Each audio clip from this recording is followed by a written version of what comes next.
ይኸውልሽ ደግሞ ሰላም ያንን ትልቁን ቤት በስሜ አድርጉልኝ በላት ብላሽ።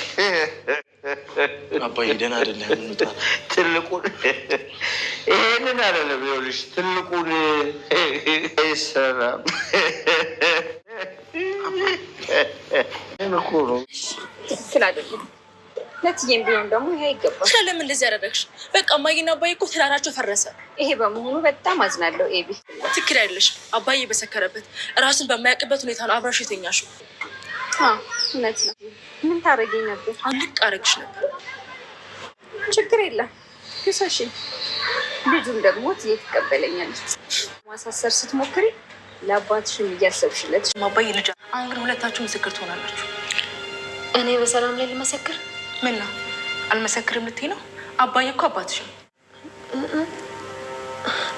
ችግር የለውም ኤቢ፣ ግጥም አድርጌ መሰክራለሁ። እሺ በእናትህ ምንድን ነው የምታወራው? አባዬ ደህና አይደለም እንዴ?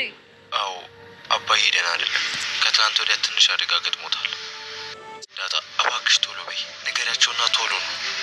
አቶ ደረጀ ለሕክምና ሆስፒታል በሄደበት እንግዲህ በዛም ተጎድቷልና ስለዚህ ሳያስፈልገኛና ሁላችሁም ተሰባስባችሁ ወደ ሆስፒታል ድረሱልኝ እያለ ነው ናታን። እንግዲህ በጣም በሚያሳዝን ሁኔታ ደረጀ እንደሚታወቀው ታውቃላችሁ ወድቆ ነበር ባለፈው በስካር ውስጥ ያለ ግን ያው ደህና ነኝ እያለ ነበር። አይ ቲንክ ያው እንግዲህ ይመስለኛል በሰዓቱ በስካር ውስጥ ስለተሸፈነ ያን ያክል አላወቀውም። ሲቀጥል ደግሞ በሰዓቱም ወደ ሕክምና መሄድ አልቻለም። በዛ አማካኝነት እንግዲህ እርግጠኛ ነኝ የተጎዳ አካል ይኖረዋል ብለን ተስፋ እናደርጋለን። ናታን ዛሬ ወደ ሕክምና ይዞት ሄዶ ነበረ ያው ቤት ከመጣ በኋላ ማለት ነው። አሁን ላይ እንግዲህ ትንሽ ጉዳት እንደደረሰበት ነው እየተናገረ ያለው። ድረሱልኝ አይነት መልእክት ነው እንግዲህ ለቤተሰብ ያስተላልፈው። በዚህም እንግዲህ እና አቢጌልና ደረጀ እና አቢጌል ጋር ደውሎ ወይም ዳጣ ጋር ደውሎ እንግዲህ ተረጋግታችሁ ሁላችሁም አስባችሁበት ማርታንም ነግራችኋት ወይም ደግሞ ማየ ማርታ ነግራችኋት ንቶለልኝ ሲል ናታን ደውሏል። እንግዲህ ሁሉም ደንግጠዋል። አቢጌል ያው እንግዲህ የሚችለውን ያክል ነገሮችን ለማስተካከል ብዙ ሙከራዎች እያደረገች ነው፣ ግን እየተሳካላት አይደለም። ማለት እናቷንም ብትጠይቃት ኦኬ ያላለቻትም።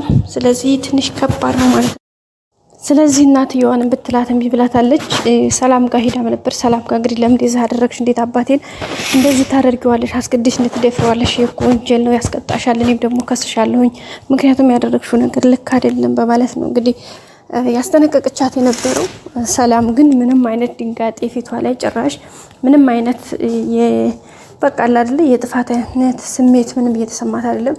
በእርግጥ ሁሉም ሰው ባደረገው ድርጊቱ ትክክል ነው ማለት ሰላምን ባደረገችው ነገር በሷ ሐሳብ ልክ ነኝ ብላ ነው የምታስበው። ደግሞም ልክ ናት። ምክንያቱም ያደረገችው ነገር ያው ብዙ አመት ልጇን ጠበቀች፣ ልጇን ማግኘት አልቻለችም። በመጨረሻም እንግዲህ ይሄን ውሳኔ እንድትወስን አደረጋት ማለት ነው። ይሄን ውሳኔ ወሰነችበት ዋና ምክንያቷ እንዳልኳችሁ ነው። ልጇን ጠበቀች፣ አላገኘቻትም። ስለዚህ ራሷን የሆነ እርምጃ መውሰድ ስላለባት በዚህ ልክ አደረገችው ማለት ነው። ስለዚህ ደረጀም ደግሞ በሰዓቱ ወጣትነት ሀፍላነቱ እድሜው እንትን ስላደረገው በዛ ስሜት ውስጥ ያንን ጥፋት አጠፋ። ያጠፋት እንግዲህ ተከትሎት 20 ምናምን አመታትን ወደ ላይ ተከትሎት ይሄው እስካሁን ድረስ እንግዲህ ዋጋ እያስከፈለው የሚገኘው እሱ ጥፋቱ ነው ማለት ነው። ወደ ቤተሰቦቻችን ይሄ ደግሞ በጣም ከባድ ነገር ነው። እንግዲህ በዚህ ልክ ነው ነገሩ ይሆነ ያለው። እሷም እንግዲህ የሚችለውን ያደረገች ነበር ማርታ ማለት ነው። ግን ከአቅሟ በላይ ሆኖባታል። ካለችበት ስሜት ነገሩ ትንሽ ከበድ ያለ ነው። እንግዲህ ቀጣይ ምን ሊፈጠር እንደሚችል እግዚአብሔር ነው የሚያውቀው ማለት ነው። ወደ ቤተሰቦቻችን የሚችሉት ሁሉም ሰው እያደረገ ነው፣ ግን ከአቅማቸው በላይ ነው የሆነባቸው ማለት ነው። በዚህ መካከል እንግዲህ ደረጀ አሁን ተጎድቶ ሆስፒታል ውስጥ ነው የሚገኘው። በጣም ከባድ ውስጥ ነው። ማርታም እንግዲህ ያለችበት ሁኔታ በጣም ድንጋጤ ውስጥ ነው ያለችው። አሁን ደግሞ ይሄን ስሰማ በጣም ከባድ ነው። ደረጀ ሰክሮ መጥቶ እንግዲህ አንዳንድ ነገሮችን ተናግሯታል ማለት ስለሆነው ነገር ምናምን የተወሰነ ነገር ለማለት ሞክሯል። ግን እሷም ያው ይቅርታ አድርግልኝ ሲላት ውጣልኝ ብላ ነው ያስወጣችው። ግን ይሄን ደግሞ ስሰማ አሁን ሌላ ዳማና ጸጸት። ምክንያቱም በቃ ይሄን ነገር እንድታደርግ እሷ አልፈለገችም አልፈቀደችም ነበረ። ግን ያው ሁነቶች ነገሮች እንግዲህ በዚህ መልኩ እንድታስተናግድ ያደረጓት እንጂ ማለት ነው። ማርታ እንግዲህ ባመነችው ልክ ነው ተዳችውና በተለይ ደግሞ የደረጀ መክሪያቶች አይደለም ማርታን ያናደዳት የማርታ ንዴት አሁን በጣም የጎዳት ነገር የሷ ብቻ ሳይሆን የእንትና ማለት የሰላም ራሱ በጣም ነው ያበሳጫት ጋይስ። በቃ ምክንያቱም ከደረጀ በላይ እንደውም የሰላም ምክንያቱም አምኖ እንደመካዳት ከባድ ነገር የለም አይደል ጋይስ። ባመናችሁት በወደዳችሁት ሰው ባከበራችሁት ሰው ስትወርዱ ምን አይነት ስሜት እንዳለው እግዚአብሔር ነው የሚያውቀውና በሱ ልክ ነው እንግዲህ ነገሮች ከባድ የሆኑት በጣም አስቸጋሪ ናቸው። እና በቃ ከዛ በላይ እንግዲህ አሁን ማመን ያስቸግራል። ስለዚህ እግዚአብሔር እንድታመን ይርዳን፣ ታማኞች እንድንሆን።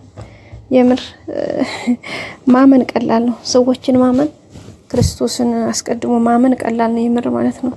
መታመን ግን ከባድ ነው። በዚህ ምድር ላይ ታምናችሁ ሰው አምኗችሁ ሰውን መክዳት በጣም ከባዱ እና አደጋው ነው ብዬ አስባለሁ። እኔ በራሴ ደግሞ ምን እርግጠኛ ነኝ እንደ መታመን ከባድ ነገር የለም። ሰው አምኗችሁ ባመናችሁ ልክ አለመገኘት፣ እምነታችሁን አለማጠንከር፣ ላመናችሁ ሰው አለመታመን ይሄ ሞት ነው በራሱ ገባችሁ። ስለዚህ ማርታም እንግዲህ እሱ ነገር ስለሆነ በቃ በሰፊው ስላመነቻቸው በሰፊው ካዷት። ልክ በካዷት ልክ ደግሞ መቀበል አቃታት። ኢቭን ለይቅርታ በነገራችን ላይ በቃ ጥሩ ሰው ሲቀየምም ጥሩ ቀየምታ ነው። የቀየምታ ምን ትላለህ ወይ እንዳትል ኦፍ ኮርስ አዎ። ምክንያቱም በደንብ የሚወዳችሁ ሰው ሲቀየማችሁም በደንብ ነው የሚያከብራችሁ ሰው ሲያወርዳችሁም በዛው ልክ ነው። ስለዚህ ማርታም እሱ ነገር ስለሆነባት ነው አሁን ታቅም በላይ ሆነባት። ከምትችለው በላይ ሆኖባታል ብንል ማካበድ አይደለም፣ በጣም ነው የከበዳትና እንግዲህ ደረጀ በተለይ የጤናው ጉዳይ ተስተካክሎ መልካም እንደሚሆን ተስፋ እናደርጋለን። እስካሁን ባለው ነገር እንግዲህ እግዚአብሔር ይመስገን ደህና ነው። ግን ምናልባት ናታን የፈጠረው ምንድን ነው ብዬ አስባለሁ። ግን አንዴ ምናልባት ማርታና ደረጀ እንዲታረቁ ነገሩን አካብዶት ሊሆን ይችላል ብዬ አስባለሁኝ። አይመስላችሁም ጋይስ? ሊሆንም ይችላል። ምክንያቱም አለበለዚያ ማርታ በፍጹም ይቅርታ ማድረግ አልፈለገችም። ለዛ ነው ናታን እንግዲህ ይቅርታ አድርግለት ማየ እስኪ በቃ እንደዚህ ሆኖ እንኳን ያይሽው ሲላት አሁን ለሕክምና ወሰደው ማቶ እሱን ይቅርታውን ተውና ሕክምና ወሰደው ብላ ነው ያለችው። ስለዚህ በጣም ስላመረረች ነገሩ ስለከበደ እንግዲህ እሱ አስቦ ሊሆን ይችላል ብዬ አስባለሁኝ። ቀጣይ አዲስ ቪዲዮ እስከምንገናኝ ሰላም ቆዩልኝ ቤተሰቦች። ላይክ ማድረግ አይረሳ። እወዳችኋለሁ። ሰብስክራይብ አድርጉ። እሺ ጋይስ በቃ አበረታቱኝ። እንዴ ምንድነው እናንተ? ምንድነው ንፉግነት? በቃ ገፋ አድርጉ። ምንድነው